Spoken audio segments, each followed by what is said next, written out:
ओम शांति।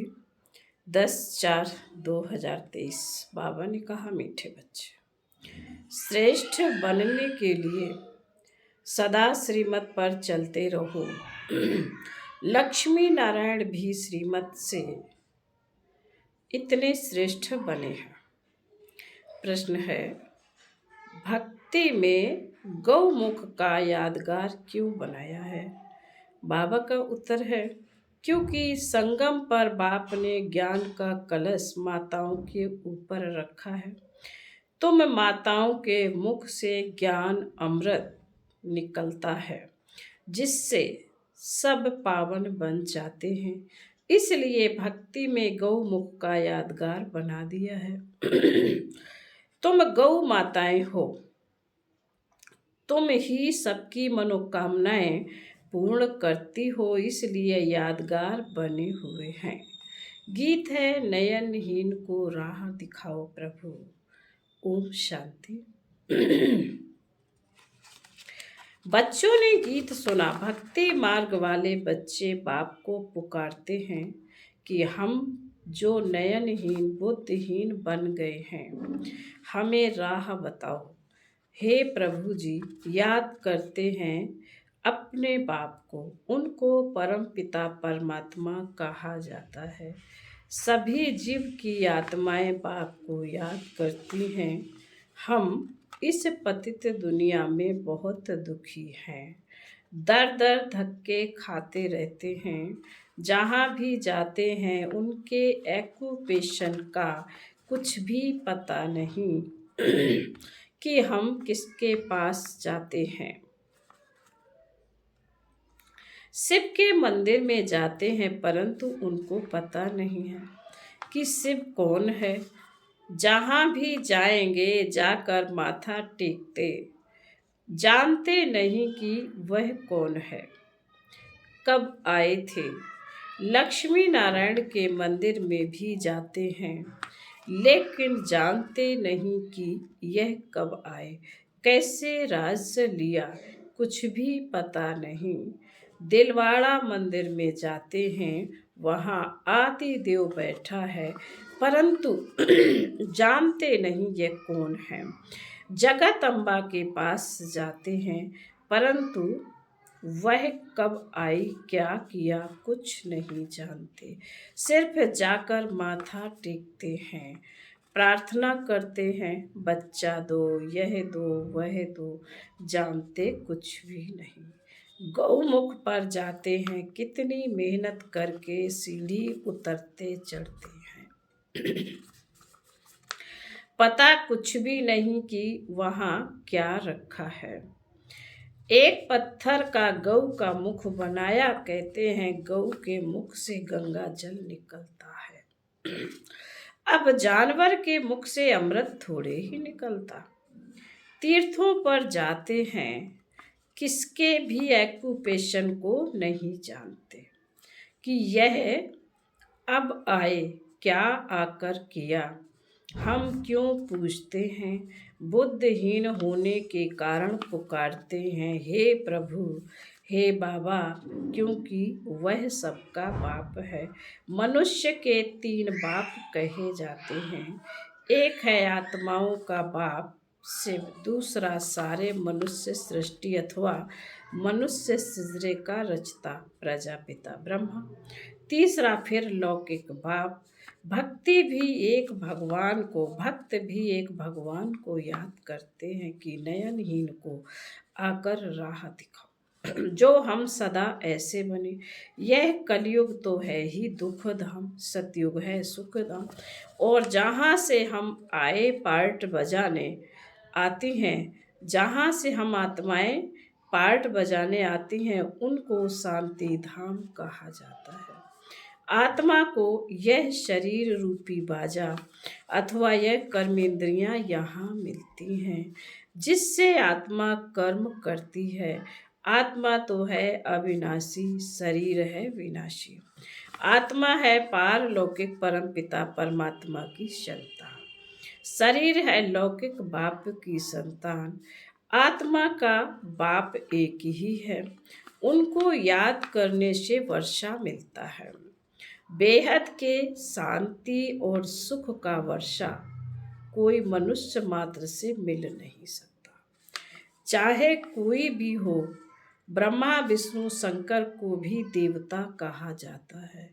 परम परमात्मा एक शिव है। शिव परमात्माय नमः, ब्रह्मा परमात्माय नमः नहीं कहेंगे। तो यह भी जो मंदिर आदि है उनके एक्यूपेशन को कोई नहीं जानते। ऊंच ते ऊंच परम पिता परमात्मा शिव है।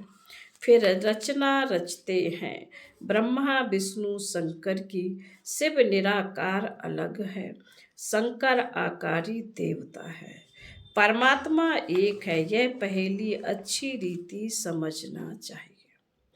पहले पहले तो बाप को जानना चाहिए, जो बाप स्वर्ग का रचयिता है। मनुष्य तो भक्ति में धक्के खाते रहते हैं। लक्ष्मी नारायण तो है स्वर्ग के मालिक, वहाँ तो सदैव सुख ही सुख है। यहाँ सभी दुखी है, यह दुनिया ही पतित है। सतयुग में भारत पवित्र गृहस्थ आश्रम था। यथा राजा रानी तथा प्रजा सब पावन थे।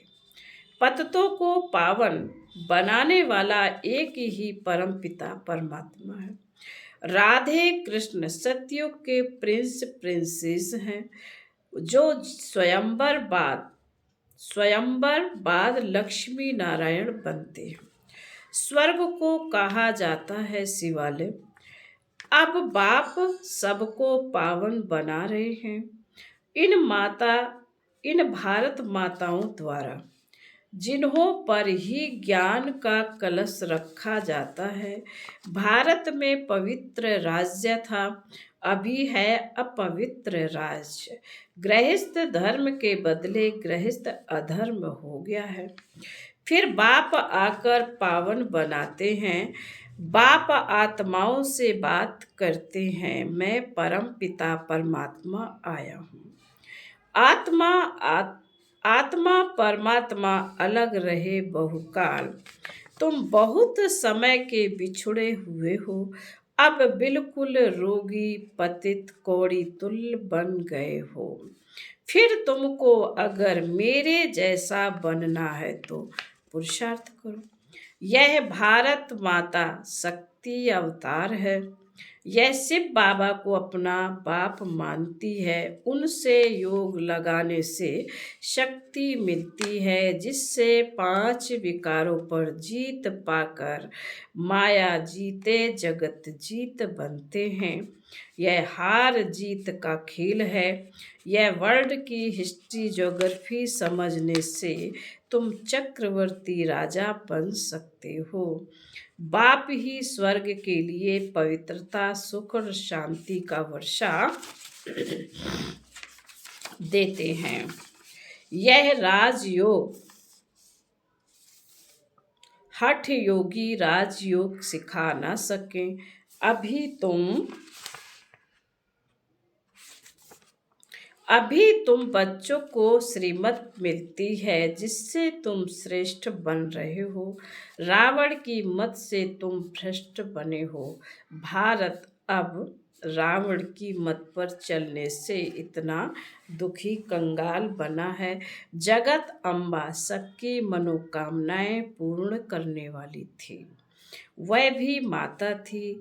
जगदम्बा ने श्रीमत पर भारत को स्वर्ग बनाया था, इसलिए उनकी इतनी महिमा गाई जाती है। पवित्रता के बगैर तुम पवित्र दुनिया का मालिक बन नहीं सकेंगी। आधा कल्प भक्ति मार्ग चलता है। अब बाप कहते हैं फिर पावन दुनिया का मालिक बनना है तो आकर समझो। अब श्रीमत मिलती है तो उन पर चलना है। मेरा तो एक शिव बाबा, दूसरा न कोई। मनुष्य तो 84 जन्म लेते हैं। तुम शक्तियाँ हो, शिव बाबा से योग लगाने से तुमको शक्ति मिलेगी, नहीं तो कभी स्वर्ग के मालिक बन ही नहीं सकेंगे। पारलौकिक बाप से 21 जन्मों का वर्षा मिलता ही है संगम पर। इसलिए पुरुषार्थ करना है, बच्चों का भी कल्याण करना है, फिर स्वर्ग के मालिक बन जाएंगे। यह राजयोग की पाठशाला है। भगवान वाच, बच्चे मैं तुमको राजयोग सिखलाता हूँ, जिससे तुम राजाओं का राजा, स्वर्ग के मालिक बनेंगे। सिर्फ बाप को याद करो तो अंतमति सुगति हो जाएगी। बाप सुख धाम में भेज देंगे। बाप कहते हैं मैं ही आकर सबको शांति धाम सुख धाम में ले जाता हूँ। सतयुग त्रेता में यह भक्ति आदि होती नहीं, वहां तो 21 जन्म अथाय सुख है। अब बाप कहते हैं इस रावण पर जीत पहनो, विकार के लिए शादी करना, अपनी बर्बादी करना। परमपिता परमात्मा ने ऑर्डिनेंस निकाला है कि पवित्र बनो तो जगत का मालिक बनेंगे। इस दुख धाम से शांति धाम सुख धाम में चलना चाहते हो तो यह बातें समझो। तुम जानते हो सिवाय बाप के कोई भी मनुष्य को भगवान कहना रॉन्ग है। भगवान है ही एक। अभी तुम बच्चे शिव परमात्मा की, ब्रह्मा विष्णु शंकर की, लक्ष्मी नारायण आदि की सबकी बायोग्राफी जानते हो। अब तुम श्रीमत से ऐसे लक्ष्मी नारायण समान श्रेष्ठ बनते हो। पवित्र तो जरूर बनना है। परम पिता परमात्मा की श्रीमत पर एक बाप को याद करते रहेंगे और पवित्र बनेंगे तो 21 जन्म का राज्य भाग मिलेगा। कितनी सहज बात है। यह समझने से तुम भक्ति के धक्के से, रोने पीटने से 21 जन्म छूट सकते हो। समझना है सतयुग की स्थापना कैसे होती है, फिर यह चक्र कैसे फिरता है। सारे वर्ल्ड की हिस्ट्री ज्योग्राफी को समझो। यह तो मनुष्य ही समझेंगे।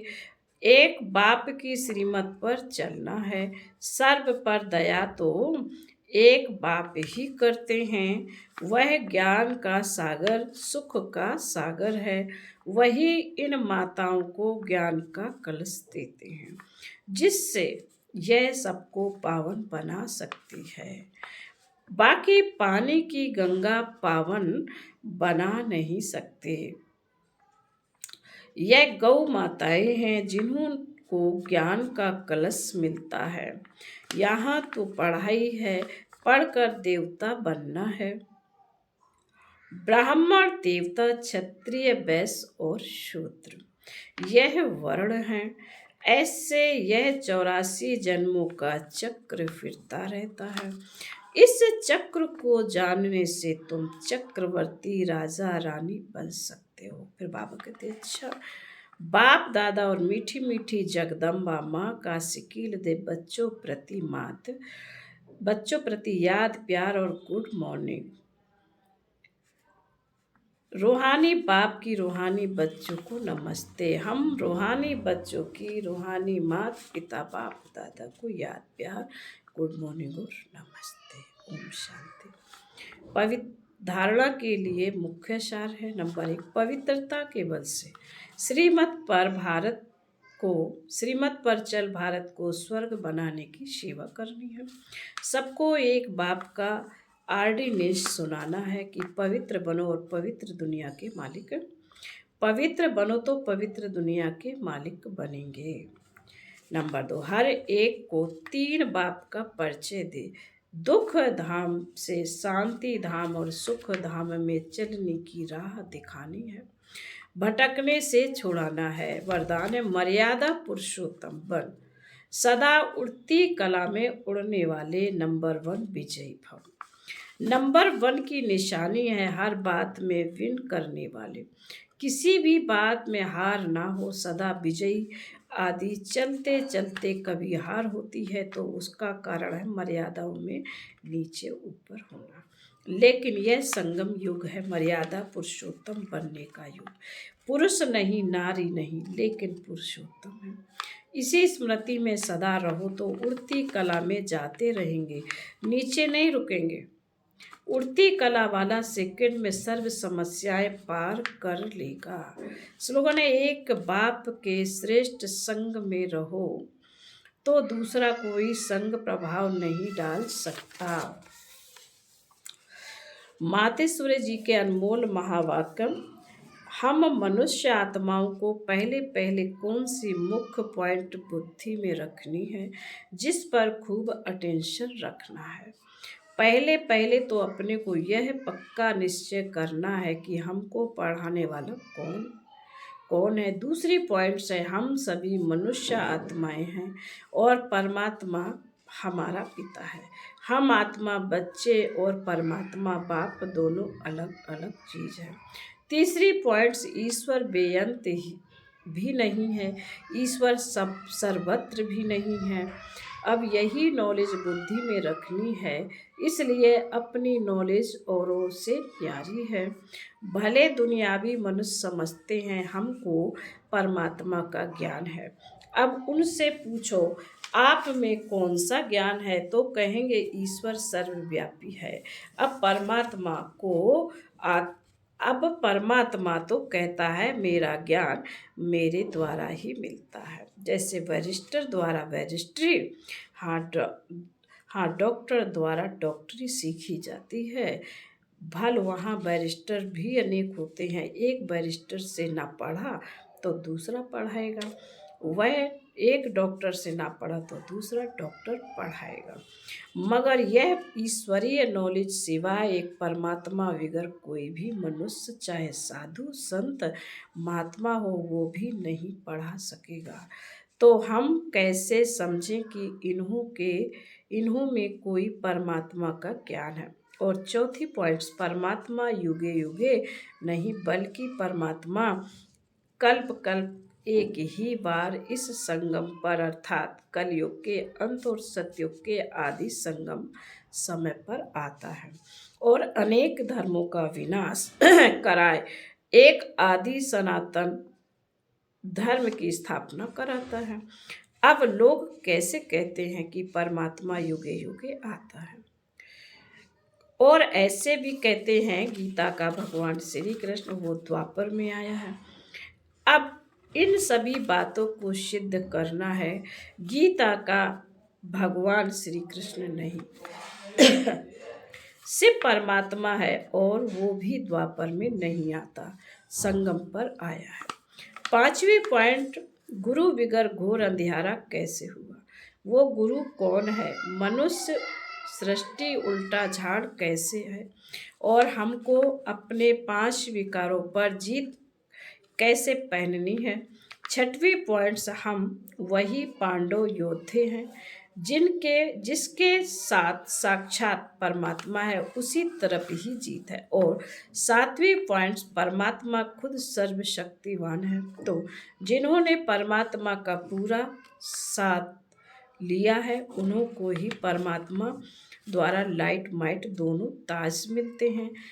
अब यह सभी बातें बुद्धि में रखना, इसको ही ज्ञान कहा जाता है। नंबर 2, बदनसीबी और खुशनसीबी। अब यह 2 शब्दों का मदार किस पर चलता है। यह तो हम जानते हैं कि खुशनसीब बनाने वाला परमात्मा और बदनसीबी बनाने वाला खुद ही मनुष्य है। जब मनुष्य सर्वदा सुखी है तो उन्हों की अच्छी किस्मत कहते हैं, और जब मनुष्य अपने को दुखी समझते हैं तो वो अपने को बदनसीबी समझते हैं। हम ऐसे नहीं कहेंगे कि बदनसीबी व खुशनसीबी कोई परमात्मा द्वारा मिलती नहीं, यह समझना बड़ी मूर्खता है। परमात्मा तो हमें खुश नसीब बनाता है, परंतु तकदीर को बिगाड़ना व बनाना यह सब कर्मों के ऊपर ही मदार है। यह सब मनुष्यों के संस्कारों के ऊपर ही है। फिर जैसे पाप और पुण्य का संस्कार बढ़ता वैसे तकदीर बनती है, परंतु मनुष्य इस राज को ना जानने के कारण परमात्मा के ऊपर दोष रखते हैं।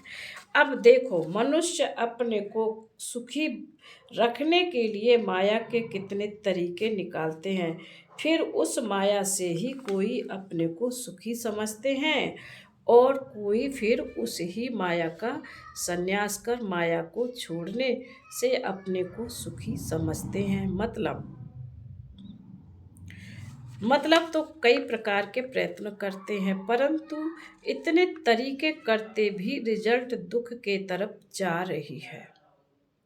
जब सृष्टि पर भारी दुख होता है, तब उसी समय स्वयं परमात्मा आए गुप्त रूप में अपने ईश्वरीय योग पावर से दैवी सृष्टि की स्थापना कराए सभी मनुष्य आत्माओं को खुश किस्मत बनाते हैं। अच्छा, ओम शांति।